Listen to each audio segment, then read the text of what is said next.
很多生活在美国和拉丁美洲的人是庆祝着 Christopher Columbus 航海的周年纪念日长大的。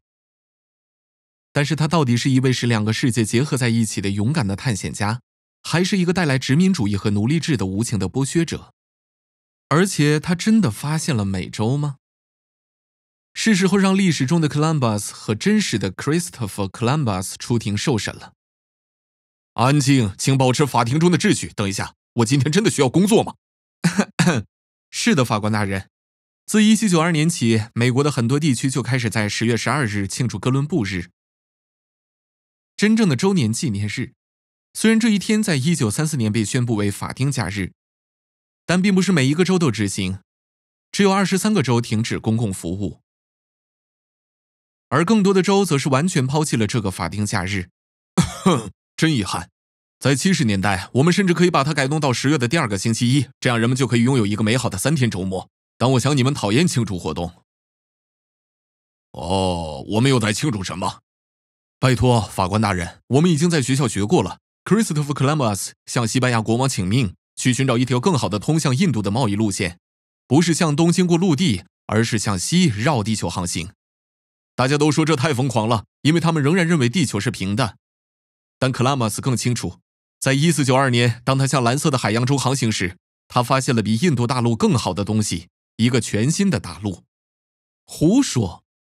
首先，自 Aristotle 提出地球是圆的说法后，受过教育的人就认可这一事实了。其次， Columbus 没有发现任何东西，已经有人在美洲大陆上生活上千年了，而且他甚至都不是第一个到访的欧洲人。挪威人在500年前就已经在纽芬兰定居了。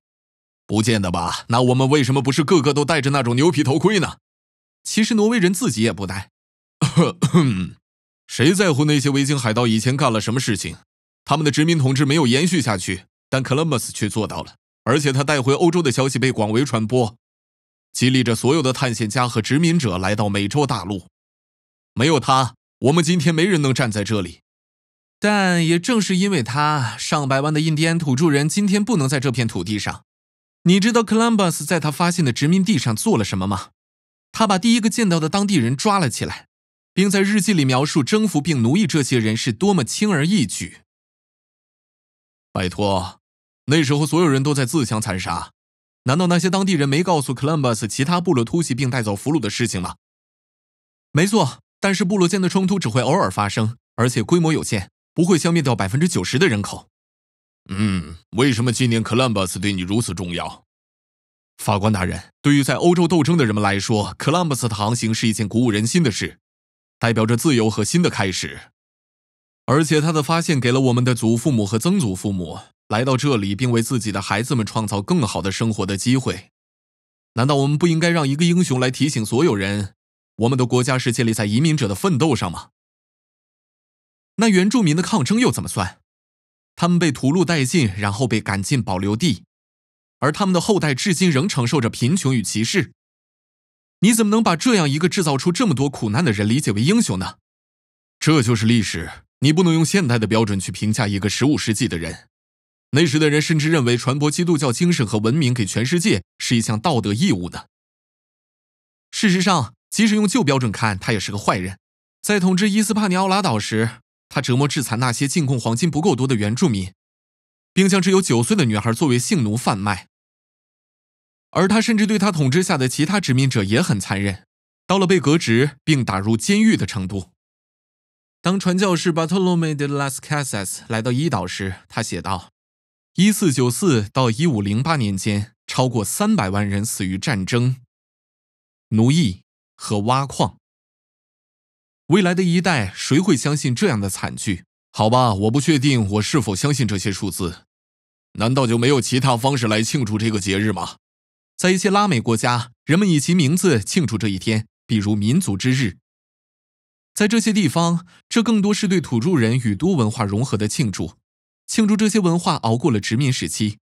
美国一些地方也将这个节日重新命名，改成印第安土著人节或者原住民节，并相应的改变了庆祝方式。那既然这么麻烦，为何不直接改掉名字？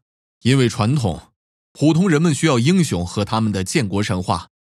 我们难道不能只是单纯的庆祝100年来的节日，而不去深究这些严肃的研究呢？不会真的有人庆祝种族大屠杀。传统是不断变化的，我们如何选择继承传统，反映我们的价值观。看起来这种价值观不包括给劳累的法官放1天假。节日和传统对所有文化都十分重要，但曾经的英雄也可能变成反派。随着历史知识的丰富和价值观的进步，并且决定当今人们对传统的看法与态度，是审视历史的重要工作之一。准备好继续学习了吗？观看这些视频来挑战你的想法，或了解更多你不知道的事情，订阅并保持好奇心。